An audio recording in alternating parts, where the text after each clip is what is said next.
It's Monday, November 4th, 2019.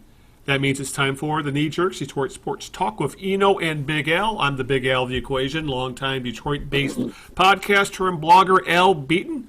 Joining me as always to bemoan what is going on in the Detroit sports scene right now is the man who knows a lot of things about a lot of things and has a contact list, not a Rolodex anymore. That's about as long as your arm, and that would be Greg Eno of Out of Bounds and Winging It to Motown. Greg, how's things? Well, it's actually the Winged Wheeler. Winged Wheeler, that's right. The other one, that's the SB Nation blog. I got that confused. Oh my God. Oh, maybe I can edit that out. Maybe not. I'm walking off the show. Anyway, what's up?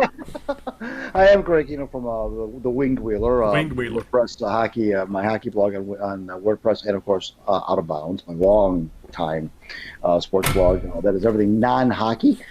You can check me out there as I eviscerate the Lions, and that was before Sunday's game. I eviscerated them. But anyways, you can check me out there. Follow me on Twitter at Greg. Follow the Knee Jerks on Twitter at the Knee Jerks, and of course we're on Facebook as well. As Al indicated, we've got some Detroit, or I'm not sure if he indicated it or not, but we've got some Detroit Lions stuff to talk about. Of course, we might get to some other aspects of the sports world. 4:15 to get through some stuff here tonight, so we'll try to be as efficient as we can. Before we get to what's on the agenda, I want to. Al doesn't even know this. There's a comedian, Al. There's a Canadian comedian who spent some time in Michigan. You should Google him. His name is John Wing, W-I-N-G. Okay. And John Wing is a comedian, and he performs around the country and around the world. And he has followed me on Twitter for quite some time now, and is a fan of me and also the Knee Jerks, and had asked to come on the show. And I said, well, of course. So we're going to try to get him on the show sometime before the end of the year. And the other person we're trying to get on the show before the end of the year is our good friend Mike Donnelly, who was recently inducted into the Michigan State Sports Hall of Fame. It took a long time for them to get Mike in there, but he's in now. He's fully inducted, and talked to his wife, who I went to high school, both of them actually. And she said that she'll get Mike on the show for us. So we'll get Mike Donnelly on the show to talk about being inducted to the MSU Hall of Fame and talk hockey. He still works for the Kings, I think. And then we'll talk to John Wing, who wants to just talk about sports because he's a big sports fan. And so we'll do that as well sometime between now and the end of the year. So that's what's going on there. Before we get to anything, though, we like to play a game we like to call Whose Birthday Is It, Maestro? Everybody knows how we play this game right now. I give Al a clue or two or three of an individual whose birthday it is today in the world of sports, and if Al can correctly guess that person within the first two clues, he'll receive an entire case of Mallow cups. Hey, I'm watching my weight here. Come on. Okay, you remember Mallow cups, right? Oh yeah, of course. Of course. Okay. Yes. It is. We're just coming off of Halloween, so right. It's kind of fitting. You probably got some extra ones laying around somewhere. This person, was born on this date in 1955, so he's 64 years old today. He made his name in the world of football, primarily, but not. I mean, he did play, but he's definitely not known as a player, although he did play football. Primarily known as a guy who spent a lot of time on the sidelines and a lot of time in the studio. I will tell you that he coached in the NFL for two different teams, and I will tell as a head coach. He was an assistant for several others, but as a head coach, you coach for two teams. And I will tell you right now, he is a Michigander. Huh. Michigander, head coach, you said, of two different teams.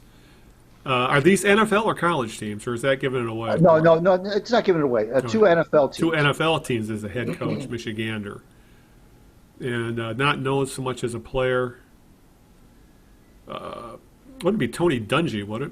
No, it's not, and it's just funny because as soon as I gave those clues, I said, "Boy, that sounds like I'm talking about Tony Dungy." Yeah, it does.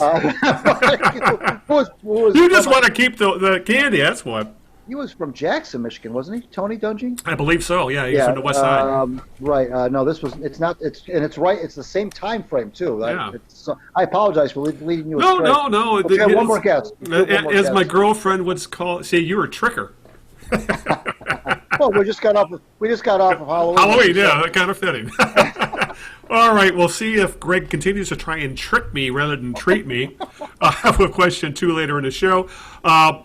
Actually, just get to what's going on with the show tonight. Obviously, we have a lot of Lions to talk about as the left coast has bit the Lions in the ass again with a loss to Oakland, or the soon-to-be, Los Angeles, whatever the hell they're called at this point anymore. They're going to be Las Vegas next year anyway. Right. But regardless, they lost to the Raiders, and now everybody's mad. Again, what a shocker. People are mad at the Lions. So we'll talk about what's going on with them. Got a little extra chance. We'll try and squeeze them some of the other sports. The Red Wings are in tank mode.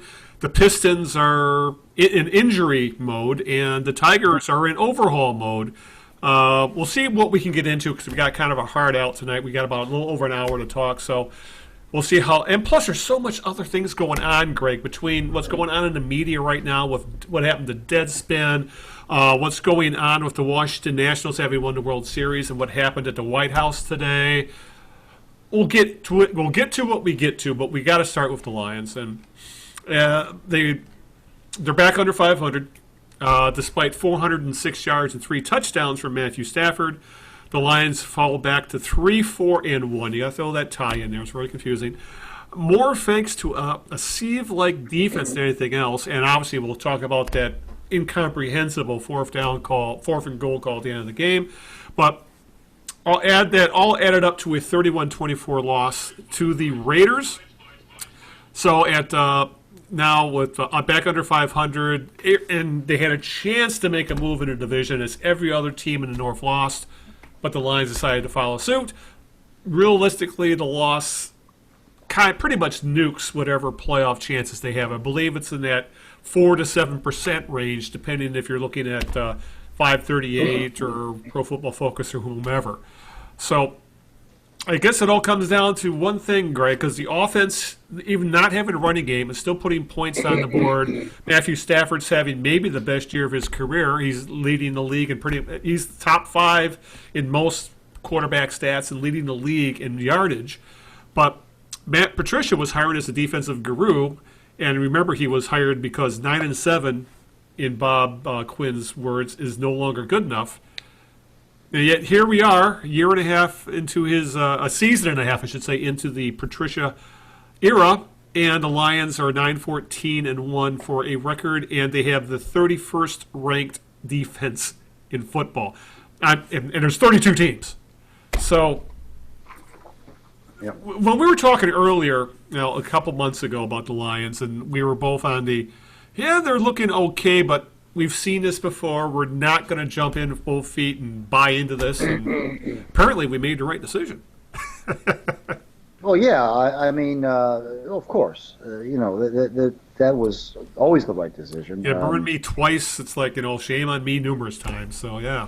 You mentioned the defense, and that was clearly they were the ones that were the criminals in that game for sure. Yeah, it's not like the Raiders are a juggernaut. They were 500 as well going into the game.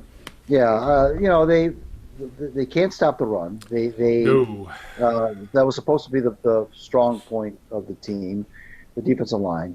Very strange fourth down call at the end of the game, as we will, I'm sure, get into.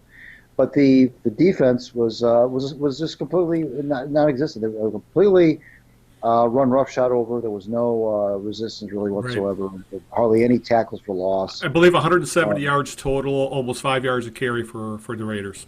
Yeah, and they couldn't get off the field on third down, and not a whole lot of pressure on the quarterback, and again, Patricia, being sold as this defensive guru, and Jarrett Davis seems to be regressing as a linebacker. He's not. He still can't cover. There's no difference makers, Al, on the edges on the linebackers. Yeah, there's a picture floating around out there of Christian Jones, who was this week was just given a 2-year contract extension, right, essentially covering nobody, while a Raider is running down the sideline wide open. A 20-yard, 15 yards away. It's I don't know. We were sold that the defensive line was going to be top 5. We're going to be the strength of this team, and really, it's been maybe the biggest weak point of this team. Now, you can blame injuries, but Snacks Harrison has regressed. Trey Flowers has not performed up to his $18 million a year contract. Hand has been hurt. And a lot of the other guys they have are journeymen. But great, we were sold that Matt Patricia was going to scheme his way into a good defense, and the scheme isn't working anymore. I mean, I think there was a few plays Sunday where the Lions were rushing two guys, specifically close to the end zone, and they had 8 or 9 guys in coverage, and there were still people open in the end zone for a touchdown pass. I mean, that pretty much summed up the season in a nutshell when it comes to Patricia scheming.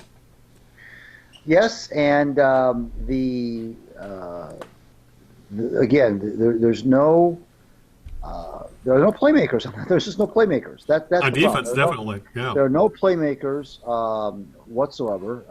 There's not enough speed. They've played a lot of good running backs. I mean, I will concede that. It seems like every week they're running into a top flight running back, but still.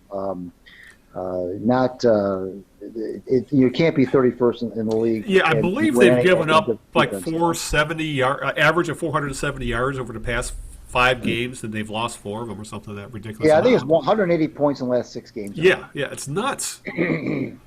So that's a good game. Yeah, and let alone when we're talking about, especially, I think we're going to be focusing more on coaching more than anything else. We need to talk about what happened on the last play of the game. Where and obviously I know I'm watching the game. I'm on my couch and think, okay, one play, they might be able to at least send us to overtime. And fourth and goal from the 1-yard line. And earlier in the game on 4th down, Stafford was able to find Marvin Jones Jr. in the end zone for a touchdown. The guy's been electric this year in the red zone. Yeah. And let alone, but he goes off the field. So does Kenny Galladay. Both those guys had 100-yard receiving games on Sunday. They couldn't put in T.J. Hawkinson because he was under concussion protocol. They weren't sure he was hurt, so they go into a heavy package. They have their 3rd-string tight end on the field along with Jesse James. I guess he more or less the 2nd-string tight end at this point. A fullback. No, I don't even think there was a single wideout on the field. And I'm not sure. Probably McKissick in the backfield with Stafford, and essentially it was a 2-man route with the 2 tight ends. Both were covered like blankets because the Lions went into a play action, and no one watching the game on television, no one in the stadium, no one on the Raiders side of the field believed the Lions were going to run the ball. So the play action didn't fool anybody. The guys were covered like blankets. Stafford threw off his back foot as he was being rushed. Incomplete, game over. Season essentially ended. And here we are bitching about the coaching. And Darrell Bevell with the making another questionable goal line call at the end of a game. Obviously referring to what happened in the Super Bowl when he was with Seattle. But the coach's job, Greg, is to put their team into the best position to succeed, and it really feels like when you take your 2 best, they didn't have Danny Amendola out there. Your top 3 receivers on the field. You're outthinking yourself, or you're trying to outfox. Yes. You're trying to be the smartest guy in the room, so to speak, right. And oftentimes when that hubris causes you to essentially outfox your own self. And we have to factor in as well, is that they were thrown kind of a lifeline because on 3rd down, Logan Thomas, who is that third string tight end, caught a pass and was tackled at the 1-yard line, and the clock was running. The Lions were going to have to scramble, and they were at that point. I think they still had their 3 wideout package in the game, and they were thrown a lifeline by the Raiders, by John Gruden calling a timeout with 8 seconds left.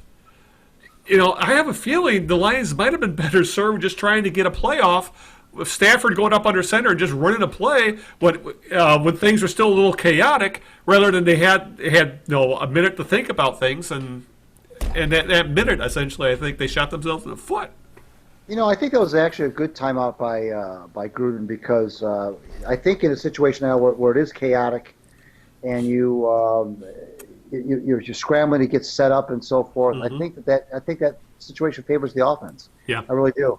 I think that when I saw it happen, the announcers seemed to be kind of surprised, and they seemed to kind of think, well, boy, like you said, throw him a lifeline. But I thought it was a good timeout. I mean, Gruden must have felt like he wanted to get his defense set. He didn't feel comfortable having the Lions run down there and run a play when maybe his guys weren't set, that somebody can get left uncovered. You mentioned they still had the 3 wides in the game the Lions did, and I'm not going to suggest to you that Gruden knew that they were going to do what they did and put it in that package, that short yardage package. But I will say to you that I think he was looking out for his own team, not so much what the Lions were going to do, but I don't feel comfortable in this chaos having my defense possibly not know what's going on, and I see a Stafford loft a pass to a wide open guy who's all by himself in the end zone because we're not together. And I thought that was actually a very good timeout. I think that it leveled the playing field. Again, I'm not suggesting he knew that the Lions were going to do what they did, but I think when you're chaotic, and it may seem like the advantage would be for the defense, but I really think when you're running down the field like that, everybody's trying to get set, and certainly you had to think that the Lions had a play called in that scenario. Third down with no timeouts left. I'm sure they called 2 plays in the hole. Yeah, I'm sure exactly. And so when they ran down the field to get the ball, because they couldn't spike it, obviously, because it was fourth down, then I think it's advantage offense. So I think Gruden took a good time out there. Yes, he gave the Lions a chance to kind of get their act together as well, but I think it's more important for the defense to get their act together in a situation like that, because they're the ones that are being attacked. Right. And so I thought that was a good timeout on his part. You're 100% right when you say that the Lions outboxed themselves. Smartest guy in the room, that whole thing. It's exactly what that was. Why you don't do anything other than put your best players in the game at that point, I have no idea. Lose with your best. It's in every sport. Lose with your best. And conversely, don't let the other team's best players beat you. Right. Same thing. I mean, why you would do anything other than put your best players on the field, best offensive players in the field, in a scenario like that is beyond me. I don't care if you have extra time to think about it or not. And and he wasn't, Stafford wasn't throwing to Tony Gonzalez back there. Let's put it that way, So he's thrown to a guy who wasn't even a tight end 4 years ago. He's a converted quarterback. And the Raiders, to their credit, did not bite. They didn't buy it for a second. They didn't buy the fact the Lions were going to try to run the ball for a second, as they shouldn't have. And so they sniffed that one out, and Stafford had to throw off balance and throw high. And the only thing the Lions could have hoped for was a pass interference, but they didn't get it. So, just chalk it up again. Chalk it up to another. It reminds me of, somebody said on Twitter, it reminded them of the Marty Morningweg taking the wind in overtime against Chicago and trying to just overthink things. Yeah. And NFL coaches do that every once in a while. They just get big brained, and they decide they're going to just really. Sometimes you just got to line up and just put your best against their best and let them best win, instead of all this. We'll put our running package in, make them think we're going to run the football, and then fake it, and then throw to our third string tight end. That's not. Come on. If they had Kerryon Johnson healthy, maybe they might be able to excel a little bit more. But no, they got a bunch of waiver wire pickups in the backfield right now. So they're I don't think anybody thought. The only other thing they could have done was maybe a quarterback sneak, but the way the Raiders were lined up for that, they were not buying into the run. So, it really just comes off as coaching hubris, in that we think, well, we can win with this package, yet they haven't been able to run the ball all damn year. I don't know. I don't even know why I'm getting too so worked up about it, because we've seen this over and over and over with this team. Big brain coaches outthinking themselves. I think it's a good way for you to put it. But so they're 3-4-1. Playoffs are pretty much a pipe. The only way they're going to make the playoffs at this point is they pretty much have to run the damn table. 8-0, 7-1 to finish the season. We don't see that happening with this team. So here we are, essentially planning for next year already, and there's been some uproar with the personnel over the past couple weeks since we last talked. Specifically, they traded their starting safety, Quandre Diggs, who was sent to Seattle with a 5th-round pick. And they never really give a reason other than saying, I think the only quote we got, because obviously Bob Quinn doesn't do press conferences during the season, even when you make a trade anymore. It's always thrown in Patricia's lap, and all he really said is, "We're happy with the depth of our secondary and our safety room."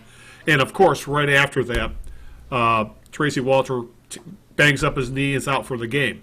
He was out for this game, Sunday's game. So there's so much for the depth. And Darius Slay was very vocal in his unhappiness over this trade, Greg. He's kind of backed off some of the heated rhetoric he was spewing right after the trade. Where he came off as someone who was angry that his friend had been traded, and I don't think he believed that he was traded for performance reasons. Even for this is a guy that the Lions had given a contract extension last year, and now they're trading him less than a year after that extension.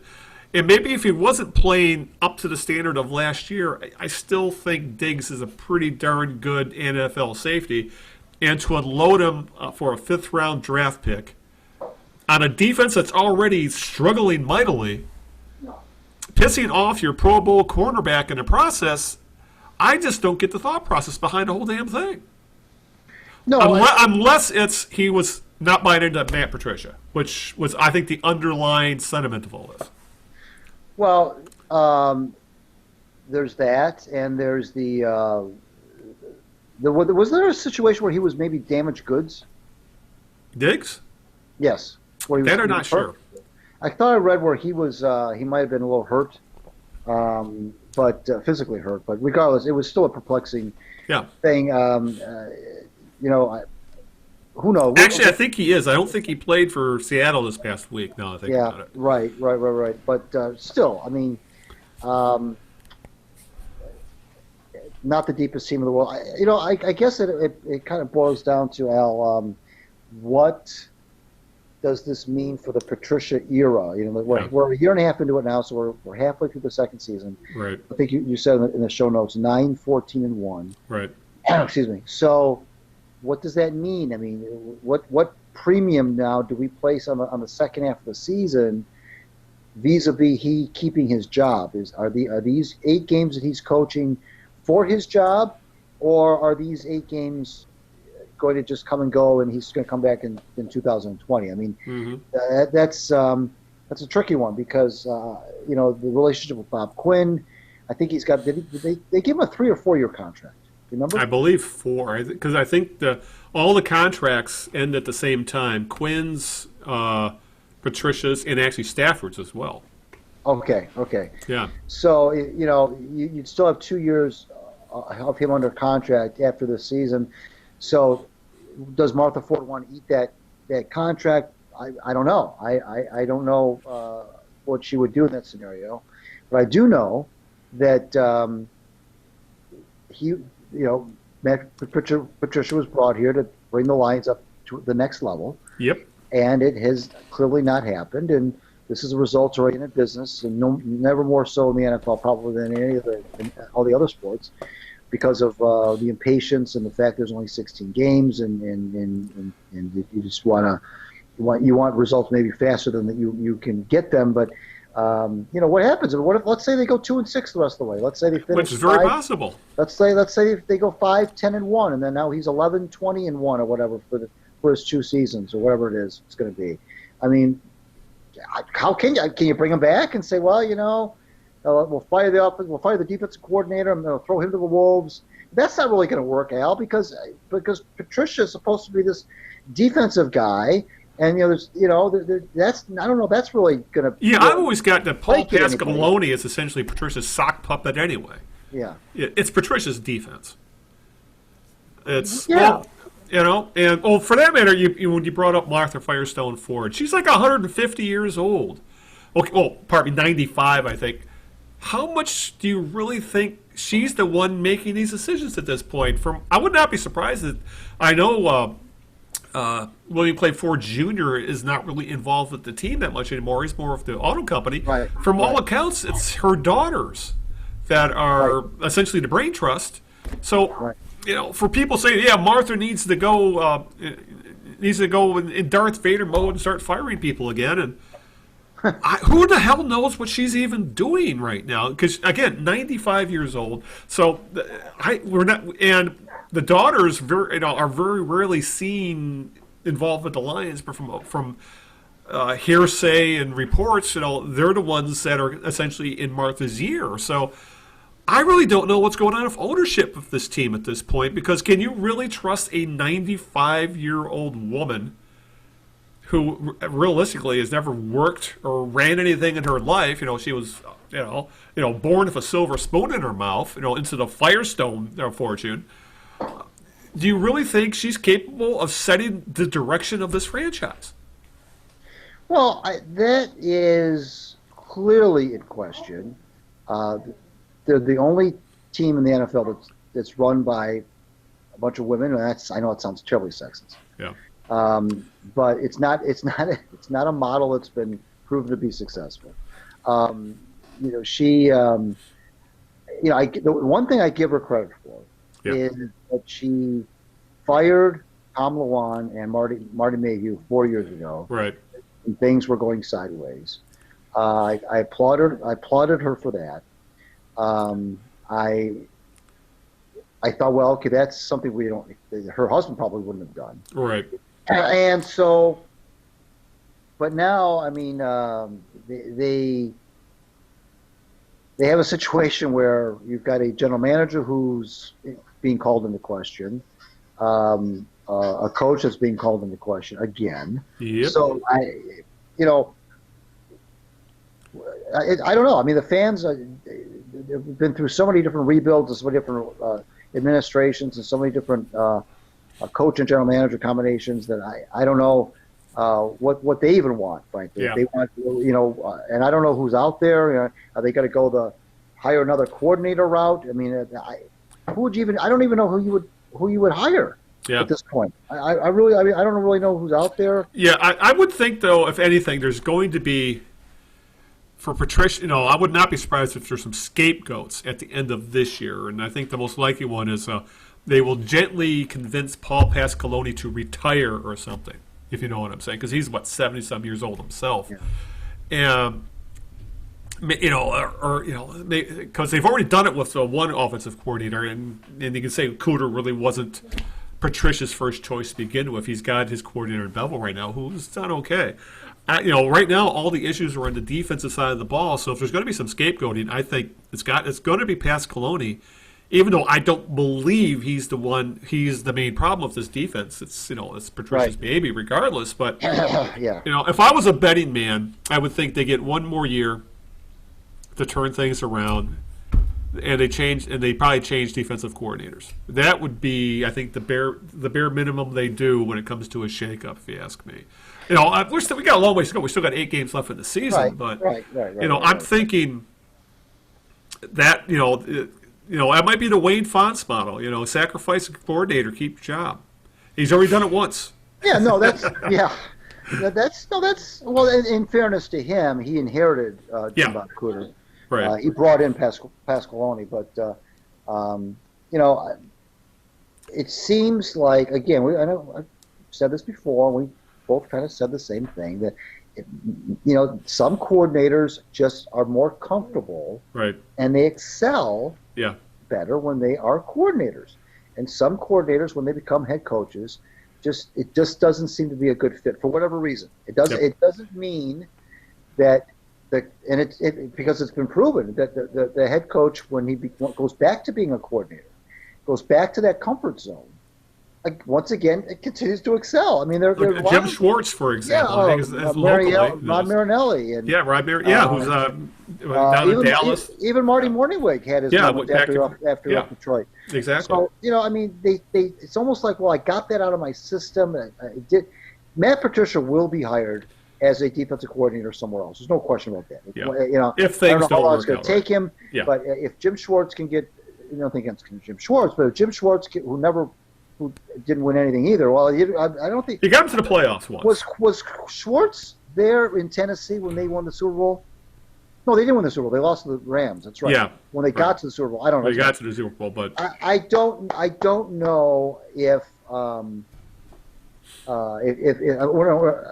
do know that if Jim Schwartz can be hired after the Lions, and it would not surprise me if he gets another chance. Two coordinator jobs, Buffalo and Eagles. And it would not surprise me to see him get another opportunity as a head coach. So I don't see Matt Patricia's going to be fine. He'll land on his feet as a defensive coordinator. I like how we already got him fired. Yeah, well, I mean, really, I mean, if that's what I'm saying is, obviously in a hypothetical situation, if that's the route this goes in, and this thing nosedives and he does lose his job. All I'm saying is that weep not for Patricia. He'll land on his feet as a I'm just using him as an example of head coaches, coordinators who go to head coaching, who go back to coordinating. That happens all the time. Being a head coach is just a lot different than being the coordinator. There's no question about that. Some guys can do it. A lot of guys can't. And I don't know what they would do. I mean, I don't know. That's why I posed the question at the beginning of this discussion. Are these last 8 games a referendum? Will they be a referendum? I think with the fan base, they would be. I don't know what it is with ownership, but if the fan base, definitely, because the fan base, the rumblings are starting. With a lot of people. I think this game tilted a lot of the fan base over the edge. Because it was, because if you're going to make the playoffs, you got to win some games in the road. You got to win on the West Coast occasionally, and the Raiders are essentially a mirror image of the Lions, of a 500 team that are more offense, that have a better offense than defense, and John Gruden is running the same kind of team right now that Patricia is, and they couldn't knock him off, and much because of a lot of the same crap we've seen before, because there's been some certain screw ups, like with the final play call, with there was going to be another 12-minute on the field penalty. They had to take a timeout for that. I don't know. But to answer your question, though, I think, if the fan base is the referendum, except the fan base is the one making the decision, and we have no idea what Quinn is thinking right now, or Martha Firestone Ford is thinking, or the Ford women are thinking. So, but public sentiment can play a thought in changing the minds of the front office, especially if things start to get really ugly as the season could go. But again, as we've been saying, we just don't know what the MFF is thinking. We don't, and I still think that this is going to be a very important last 8 games to determine where the Lions go with Patricia. I'm not so sure about Quinn. That's a tough one. Yeah. This is his 4th full season now as general manager, and so he's obviously had time to put his imprint on the club, and it just seems like they're just spinning the wheels. There doesn't seem to be any sort of real tangential improvement where you can point to and say, well, they've definitely gotten better here. They've cleaned that up over there. They've established an identity. You really can't say that. And 4 years, which means he's had 4 drafts now. Mm-hmm. Again, in the NFL, everything's compressed. It's like dog years versus human years. 4 years in the NFL is a long time. I mean, it really shouldn't be, but it is. I mean, 4 years of coaches get sometimes 1 or 2 years anymore, and general managers don't get much. Oftentimes don't get much more than that. They might get 1 coaching hire, sometimes 2, but not too much more than that. So. But again, it always comes down to where do you go from here. I don't know who would be available. I don't know who the Lions would even consider. There's been some a little bit of success lately in college guys coming over the NFL, but it's a tough league. It's tough to win in this league. It really is. So many games are decided by less than a touchdown. So many games are decided by one or two plays, and a lot of times those are 50-50 plays. And I'm not trying to say that it's easy. I'm not trying to let Matt Patricia off the hook, but it is tough. It's a tough league to win in, and that's what makes what the Patriots have done so impressive. Yeah. To stay, I think of all the four major sports, to stay on top for any length of time. Pro football to me is the toughest one because there's so much roster churn. You're playing a different schedule every year. There's injuries that could curtail you. There's the bounces of the ball in the course of the game. There's so much stuff it's just a wacky league, and to maintain excellence for any length of time. Look at the 49ers last year. They won 4 games. Yep. Now they're undefeated. Conversely, look at teams like Atlanta, who just a year or two ago were in the Super Bowl, and now they can't win a football game. Right. It's just the teams are up and down, and so the Houston Texans are the same way. They're up and they're down, they're up and they're down. Right. And because it's only 16 games, and it doesn't take long to get off to a bad start and not be able to right the ship. Yeah, because that reminds me of Adam Gase, who's the head coach of the Jets, another team that's really in rough shape right now, and they lost to Miami, who was in legit tanking mode on Sunday. And today he was asked if the team was embarrassed in losing to Miami, to the Dolphins. And that's what he said. It's the NFL. Anybody can beat you. It's hard to win in this league. And the way you put it, I can understand why he said that, because it's very, very true. Now, as bad as the Dolphins are, they're still an NFL team who are capable of coming up on a Sunday and biting any team in the ass. Sure. The Jets have their own issues that exacerbate things, but it was very true what he said. No, you can't be embarrassed because it's the NFL. And unfortunately, with the Lions, it looks like we're going to remain on that treadmill of mediocrity where they're going to end up in that 6 to 9 win range and end up picking in the mid-late teens, and and here we go again. Yeah. All right, we've got a lot more to talk about, so let's get off this depressing subject. We'll move on to other depressing subjects after we get to question 2 of the birthday game. Well, this person, like I said, was born in the state in 1955. Right. He was obviously, you've ascertained by now, he's a coach. Right. Not much of a player, but definitely a coach. He's also now in the broadcast world. I will tell you that he is a Michigander, not Tony Dungy, an Upper Peninsula Michigander, no less. And I will tell you that he was an assistant coach with the Packers and spent 1 year as the head coach of California in college, which I forgot about. Okay, so are we talking about Tom Izzo's best buddy, Steve Mariucci? We are. Yeah, the Mooch. Yes. The Mooch, yes. The UP is what gave it away. Yeah, that's the only guy from the UP I could think of that ended up coaching in the league. Yep, that's for sure. And he is once again yet another former Lions head coach who never coached again in the NFL.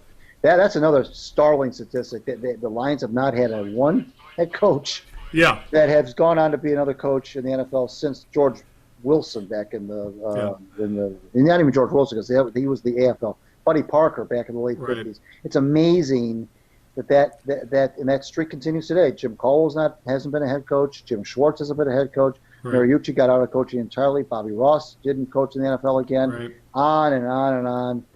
It's Wayne Fonts. It's unbelievable. Yep, sure is. So I will make room in my candy corner. Yep, there you go, Mellow Cup. For my Mellow Cups. All right. Let's talk a little bit about the Tigers, because they made a little bit of interesting news this week. And it also involves something we skipped over right after the end of the season. In that, apparently, Greg, the Tigers are doing a complete overhaul of their minor league staff. And this really came to the forefront this week, because a year after the Tigers front office gave AAA Toledo manager Doug Minkowicz a 2-year contract extension. They fired him this past week, and the Tigers would only say they are going, quote, they are going in a different direction. Minkowicz wasn't very happy about the situation, considering, he was under the impression they thought he had big league managerial potential, but apparently the Tigers have soured on him for whatever reason.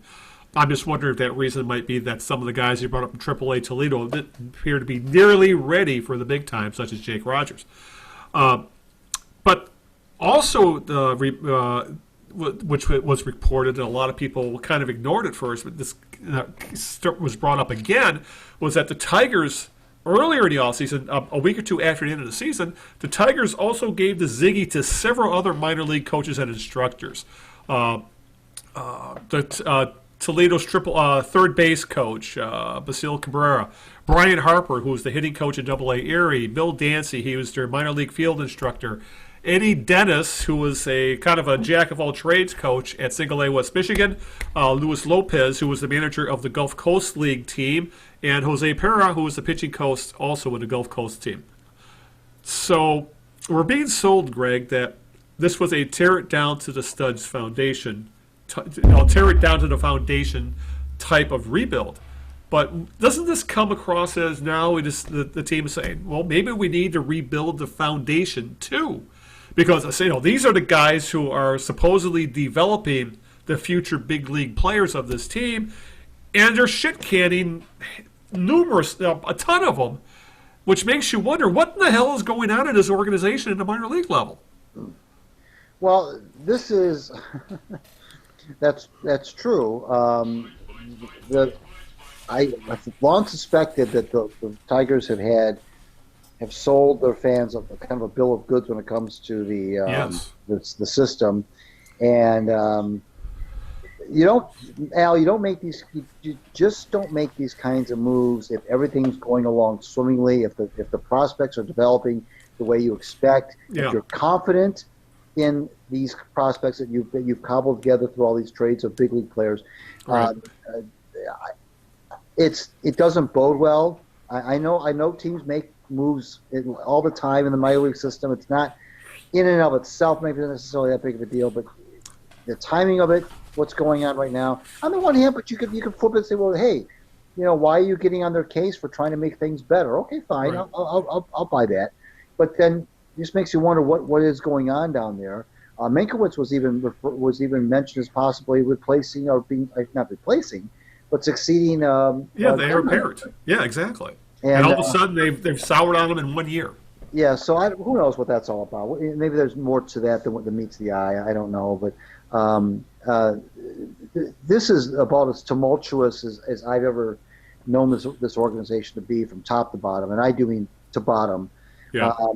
With the minor league system and the big league team and so forth, and it's really and the scary thing, Al, is that this. Not that they'll eclipse 114 losses again, but this really could get a lot. It could take much longer than we think. Yes, to get better.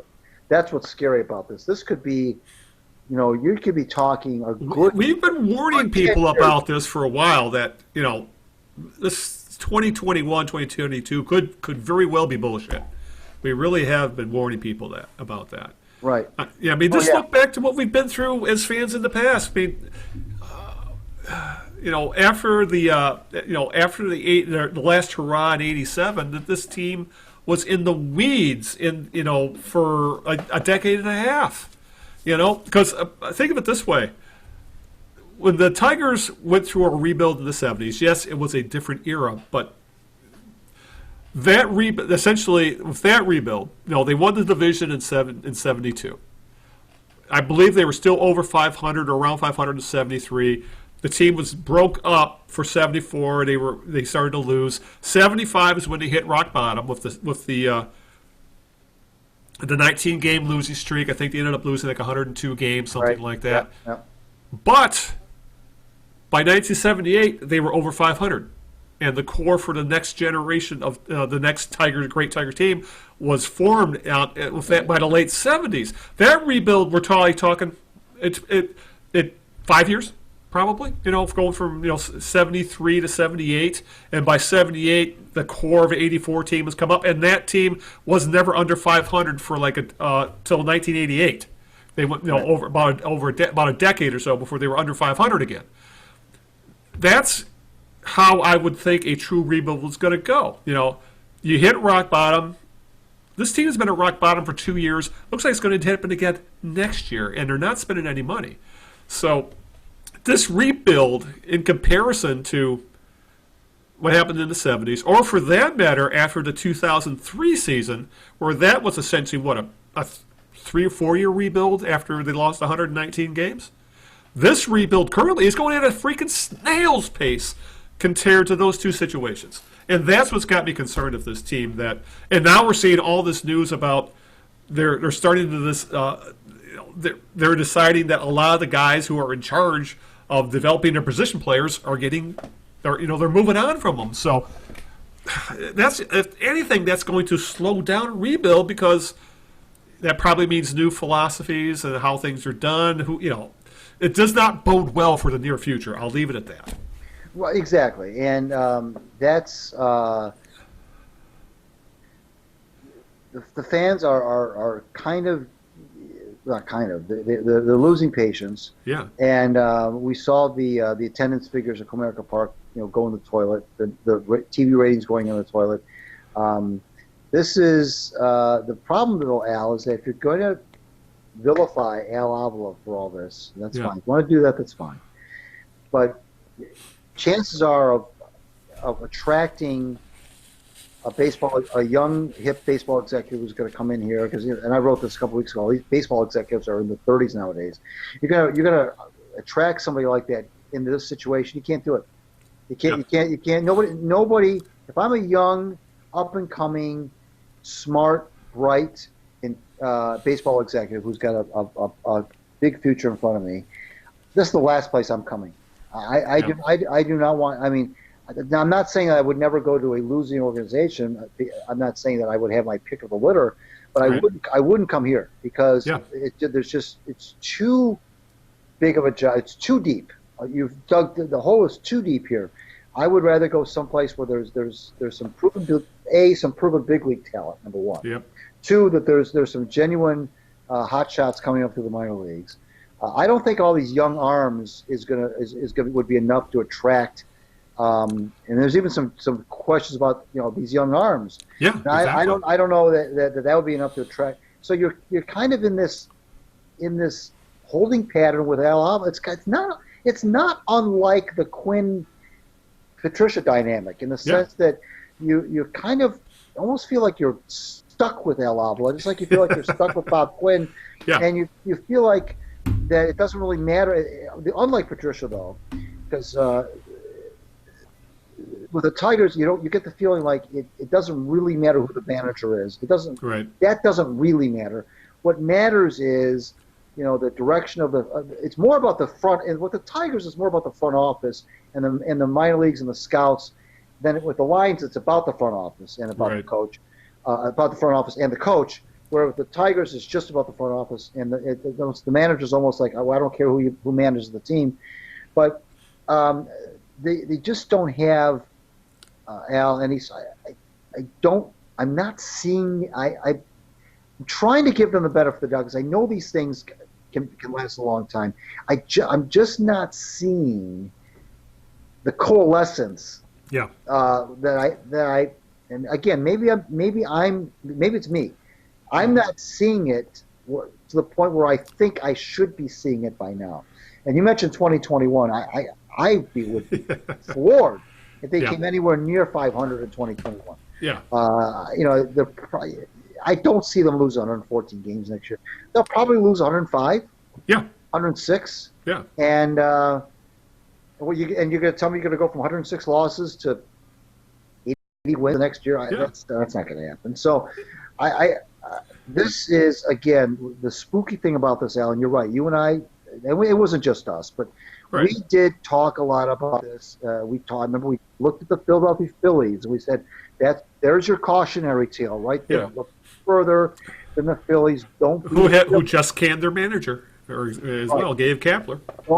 don't be the Phillies, we said. Yeah. And that's exactly what they've done. Their Ryan Howard is Detroit's Miggy Cabrera. Right. And the last man standing, if you will. And but it's the feeling that things are still not anywhere near getting better. And again, like I mentioned before, the tone deafness of Chris Ilitch is startling, frankly. And he doesn't strike me as a very bright guy. And I could be wrong. I could be totally wrong. Right. Maybe he's a very good businessman. I don't know. He doesn't strike me as a very bright guy. He doesn't strike me as a very passionate guy. Yeah. And I know that we throw that word around a lot, and I understand that can be a little overused. But he doesn't strike me as a guy that.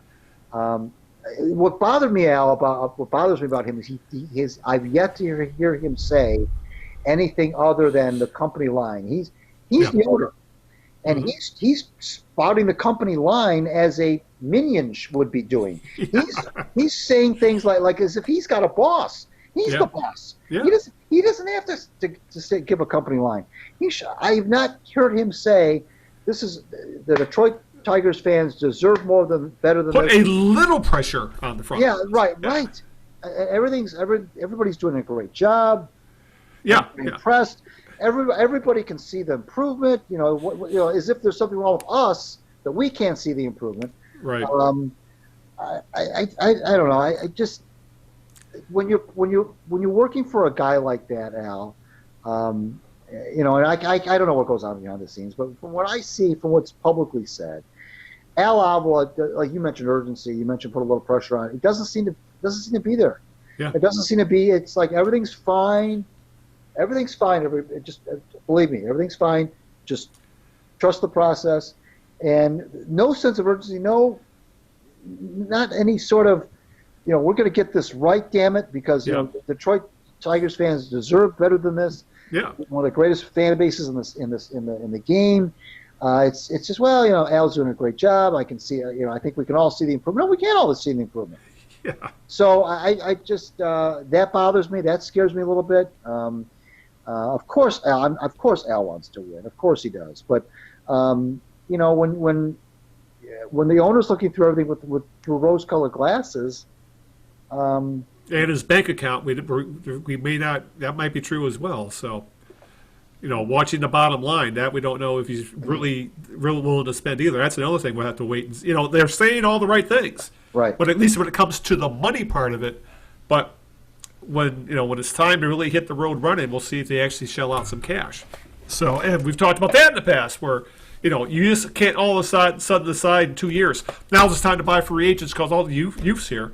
You need to have some of those guys in place, and that's not going to happen this year. That's for damn sure, by what all we're hearing. So, oh, good Lord. Okay, let's talk a little bit about the Red Wings before we kind of start to wrap things up, because the wheels have come off, Greg. Well, the winged wheel has come off, I guess I should say.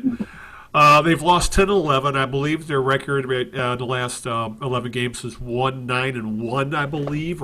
And they've been outscored 46-19 during that stretch. And essentially the season looks like it's a lost cause already. The shuttle to Grand Rapids has been pretty busy. There's been a lot of players going up and down. They actually made a trade, picking up a low-level prospect such as Chicago for a former first-round pick, Brendan Perlini, I believe. Trying to catch the lightning in the bottle kind of thing. Because the guy he was a 12th overall pick, so there might be something there with him. He needs to change the scenery. Jonathan Erickson was waived. Yeah. Thank goodness that finally happened. But he's back in Grand Rapids now. But none of this has done much to help the team currently on the ice. They just aren't very good. But I thought the most interesting piece of news this past couple weeks that came out is that Jeff Blashill, Greg, even though he signed a contract extension last year, he's still essentially a lame duck. As I believe Pierre LeBrun of The Athletic reported that the 2-year extension he signed last year was really just 1 year guaranteed with a team option. Yeah. So, and we've talked about this before, a 2-year deal is not hard to move on from. This makes it even easier to move on from Jeff Blashill. And from everything I'm seeing with the team this year, that, they feels like they're giving up 5 goals a game. Yeah. The team seems lost on the ice. Blashill keeps saying the same things over and over. Very Matt Patricia like about Yes. we're not playing hard enough. We need to coach them up better. Yeah, right. And to me, and a lot of these guys he's been with since the Grand Rapids days. I'm beginning to think when it comes to Blashill, you can make the argument that no one's going to win with this group, but I'm getting the impression of this group, Greg, that they're just tired of Jeff Blashill. I think whatever he's saying, they're not listening to anymore. And for what we're seeing on the ice, by the lackadaisical defense specifically, because he's always going on about we got to play on both ends, and they are not playing on both ends. I'm beginning to think that the team is starting to tune out Jeff Blashill because essentially he's been in a lot of these guys' ears for 5, 6, 7 years. I know that's often used as a not an excuse, but a reason for moving on from coaches, even coaches who had success. Well, Mike Babcock, for example. Yeah, there comes a time where it just is time, and the thing about let's look at the Tiger situation. I wrote a story, an article column last summer about how the Tigers are bad, but look how they're playing the game. They're making boneheaded mistake after boneheaded mistake. They're not. Ron Gardenhire was sold as this guy who was going to improve on fundamentals, and I didn't really see that necessarily happening. But in Blashill's case, it's the same kind of thing in the sense that it's not just that they're losing now. And you mentioned that 46-19 goal differential in those 11 games. It's the effort. It's the seemingly flat effort after the other. And you're absolutely right when you talk about the same kinds of things he says as what Matt Patricia says. Right. I got to do a better job. I got to coach better and all that other stuff. And, we got to come out better than that. We're better than that. That's not going to get it done. We can't play like that. On and on and on. And I know that through 82 games, what are you going to say? But it just becomes, and he's been saying these things for 3 years, really. It's the Red Wings' MO has not been to fire coaches during the season. Frankly, they haven't really had to because they made the playoffs every single year. But and I know that Steve Yzerman wants to take his time. He wants to evaluate things. I understand all that, and really firing the coach is not going to turn the season around. But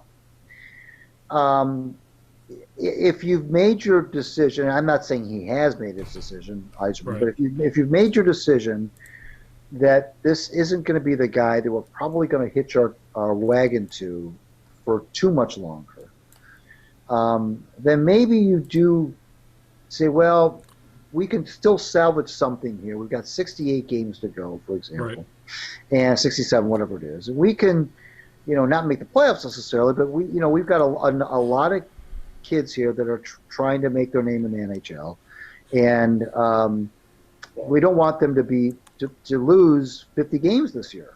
And so maybe that's when you say, let's. And I'm not even necessarily saying that you would just promote Dan Bilesma. I don't know, frankly, what you would do. But I do know. Here's what I do know.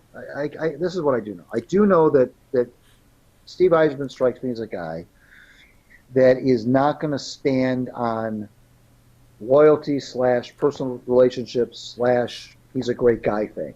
I think if he feels like this team is not responding, and even though he's got all the time in the world, Yzerman does, he's got all the time in the world to get this thing turned around. He is under no pressure whatsoever to do anything in the near future. He's got carte blanche for as many years as he wants.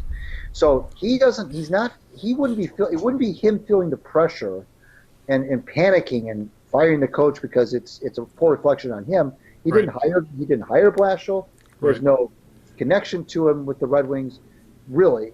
So he would make that decision if he just simply thought, you know what, I just don't think this guy's the guy, and I don't like what I'm seeing on the ice, and I don't see the effort that I don't like the effort that I'm seeing on a night-to-night basis, and I just feel like, I don't know if he would say what you're saying about tuning him out, but he might just say, I'm not seeing it. I'm not seeing any sort of improvement in anything. We talked about this at the beginning of the year. We said, what's the deal with Blashill? And I said, well, maybe, what's Eisman looking for in Blashill, I think was the question. I said, well, maybe he's just looking to see if the team is showing any significant improvement or flip it around, showing any significant regression. And they've shown significant regression and significant. And the thing is, Al, they're not losing one-goal games. They're not coming. It's not like, oh, there goes another 2-1 loss. There goes another 3-2 loss. There goes a game we lost with a late goal. There goes no. They're getting killed every night. Every time I look at this score, it's 5-2, or it's 4-0, or it's 5-1. They're not even in these games. Right. And the NHL, Al, is a tough league to not be in any games. I mean, usually the talent is such that maybe not quite as much as the NFL is, but the talent is such where you're going to be even though the losing teams are in a lot of games, and they're not even in these games, and these games are over after 40 minutes a lot of times. Right. So sometimes 20 minutes. So I that's what would concern me about Blashill. Now, what does that mean? Does that mean the player? Well, clearly they've got talent issues. I mean, we're not going to sit here and tell you, but here's what it is. For a team that we knew going into the season had talent issues, and we knew going into the season was not going to make the playoffs, for a team under that spectrum to still be underachieving, from that, the expectation level was here, not up here, and now they're less than that even. They're worse. Yeah, I'm looking under my desk for your hand right now. Yeah. I mean, they're just that's what's troubling. I know it's 15 games, and I know things can change, and I thought after they won, they are going to win games. This isn't going to last this stretch, but I think it is a sign that this team isn't even as good as we thought they were. We weren't, as I said, we weren't expecting a playoff team. We were at least expecting fun, competitive hockey, and we're not even getting that. Here's the thing, Al. Whenever you talk about a single Detroit sports team, you have to you're talking about the entire Detroit sports landscape. Right. Because fans right now you can't just talk about the Tigers without them thinking about the Red Wings, the Lions, and the Pistons. You pick any Detroit team, it's this specter, this black cloud that's over Detroit sports right now, puts everybody in a bad mood about every team you talk about. That's right. So if the Red Wings were the only bad team in town, it'd be different. Yeah. But fans right now are just they're sniffing blood. They want something. They're tired of the losing. Everywhere you look, there's losing. Every team is losing. Every team has a losing record right now. Every one of them. And so it becomes a situation where that weighs on them, and it seeps into their frustration over all the Detroit sports teams as a whole plays into it. Yep. So they're tired of losing. They're tired of their teams getting their brains beat every night in every sport, and so that they want somebody to do something, and they look at Eisman as a guy, rightly so, who doesn't have any sort of connection to the old regime, who's not going to stand on loyalty, who's not going to maybe be Mr. Nice Guy, right. Who's shown that in the past by the guys he's fired in Tampa Bay. So. Will it happen? I don't know, but I do know that he's not going to put up with this ad infinitum. There's going to be a point where he's going to say, "I'm sorry, but even if he just does bring in an interim guy, I don't know what he would even do. I don't even know who's out there right now. I have to go and do some research to see who. I wouldn't even. You don't hold on to a guy if you're. And the only reason you hold on to guys is and you say, "Who else would you get? Who's better?" That's no reason to keep a guy. And I would have trust in the front office that they would be able to figure out who is a better guy, and that's their job. And so the people who say, "Well, who would be any better?" Well, hard to find anybody worse. Right. So Oh my God, we're gonna have this is gonna be a fun season with the Pistons and Red Wings, isn't it? And the Lions for that matter over the next several months, isn't it? Yeah. Oh my God. Okay, we have kind of a hard out today because we're recording on a Monday night. Greg's on a time limit here, because he's got a life. I don't. So no, hey, Linda's working tonight. So anyway. Why don't we start wrapping things up? Because I have a feeling my rant may take a little bit, for our jerk of the week. So, who's your jerk of the week? I'm going to go with a good friend, McKay, pointed this out to his readers. I'm not sure if you've been following the story or not, but there's a football coach in Harper Woods for Harper Woods Chandler Park called. Is this the playoff? Yes. Yeah, I know what you're talking about. His name is John Jurgovich. He is also the athletic director. He decided that his team was not going to play a ninth game. They were 4-4. He ran the numbers, determined that his team does not need a ninth game to. Right. Or let's put it this way: if they played a ninth game, they might lose and not make the playoffs. He figured out that by staying 4-4 and only playing 8 games, they would make the playoffs. He claimed that he didn't have a contract for the ninth game. He decided not to play the ninth game, which screwed up a lot of other teams' schedules. Yeah, and it wasn't even a forfeit or anything. It just there was just no game. He might have knocked Imlay City out of the playoffs. It's a big, long story. It's worth. I'll link to it in the show notes. Yeah, it's worth reading. You can read about it in the Free Press. But I'll tell you this: he is my jerk of the week because he did not set a very good example for his kids whatsoever by playing it that way, by the coward's way. And if you're into poetic justice, his team lost 42-0 in the playoffs in the first round. Good. So that's what they get for kind of gaming the system. Yeah. So John Jurgovich is my jerk of the week. Yeah.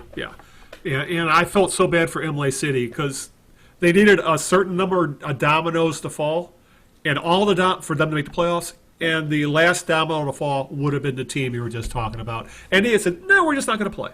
Right. And Imlay City got screwed. So yeah, I'll link to it in the show notes. That's a good call on that, Greg, because aren't high school sports supposed to be about building character? Right. No, that sure as hell isn't.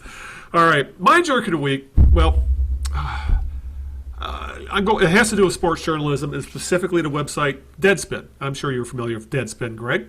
I mean, Deadspin was really getting well known when we first started writing online, which is the mid-aughts, 2005, 2006.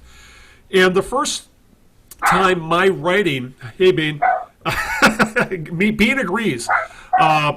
First time my writing got exposed to any kind of significant audience was back in the days when Will Leach ran the site, and he would, every day they would have a blog spin post where they would link to other blogs around the, when that was a thing, with a bigger blog would link to smaller blogs, and if he found something interesting that he liked, he would link to it in Deadspin.